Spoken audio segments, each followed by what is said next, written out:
नमस्कार, मैं महेंद्र कुमार। आज हम बात करेंगे 10th क्लास की वर्कशीट नंबर 36 की, जो 26 सितंबर 2020 की है।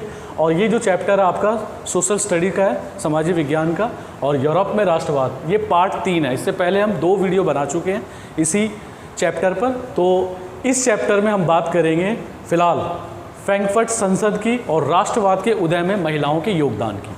तो जो मेन फोकस है हमारा इन 2 पर रहेगा। तो चलिए इस वीडियो को स्टार्ट करते हैं।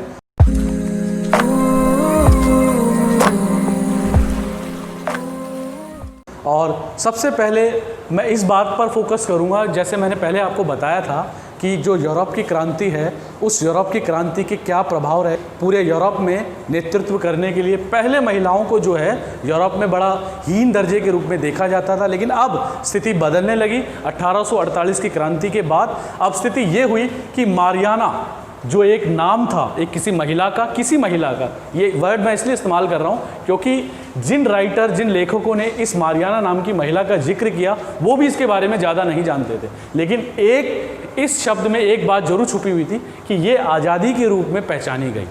मारियाना एक महिला का नाम जो जर्मेनिया नाम से भी प्रसिद्ध हुई, और ये एक क्रांति के सूचक के रूप में प्रसिद्ध हुई।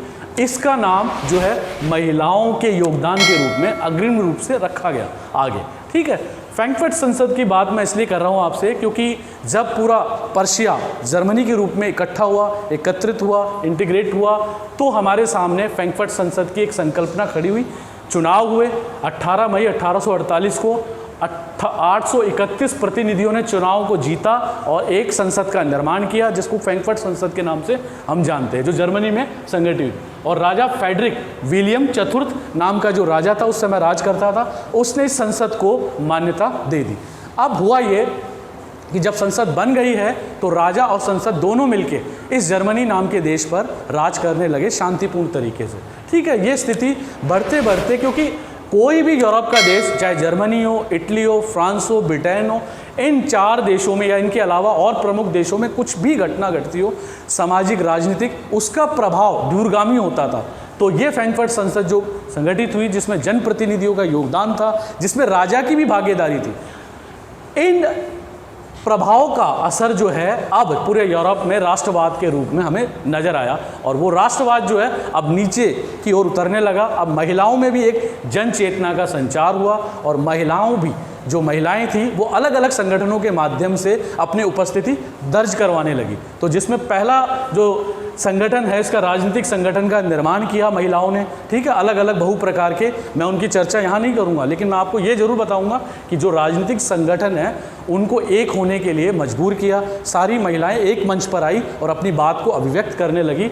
लोगों तक बात पहुँचने लगी कि महिलाएं भी एक हिस्सा है देश का, उनका भी योगदान है देश को, राष्ट्रवाद को बनाने में। समाचार पत्रों का प्रकाशन, देखिए किसी भी देश की जो आईना है, मैं अगर कहूँ कि अगर किसी देश को देखना है सच्चे रूप में, तो समाचार पत्र उसकी अभिव्यक्ति हो सकते हैं।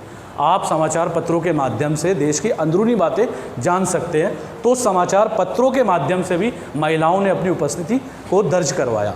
इसके अलावा मताधिकार प्राप्ति हेतु जो वोट है, जो वोट का एक आंदोलन उठ खड़ा हुआ कि महिलाओं को भी पुरुषों के बराबर अधिकार मिले, उनको भी आज़ादी के साथ साथ जो है राजा या संसद के चुनाव में जिन प्रतिनिधियों का चुनाव अमिट रहा, जो आज भी हमें यूरोप में दिखता है, और उसका प्रभाव पूरे विश्व पर पड़ा। जैसा मैंने आपको पहले बताया था, 1789 की जो क्रांति थी फ्रांस वाली, जिसमें स्वतंत्रता, समानता और बंधुत्व के नारे उठ खड़े हुए, और उसका प्रभाव जितनी भी डेमोक्रेटिक लोकतांत्रिक व्यवस्थाएं हैं विश्व की, उन सब पर उसका प्रभाव लाजमी रूप से पड़ा, और आज भी हम देखते हैं उसका असर।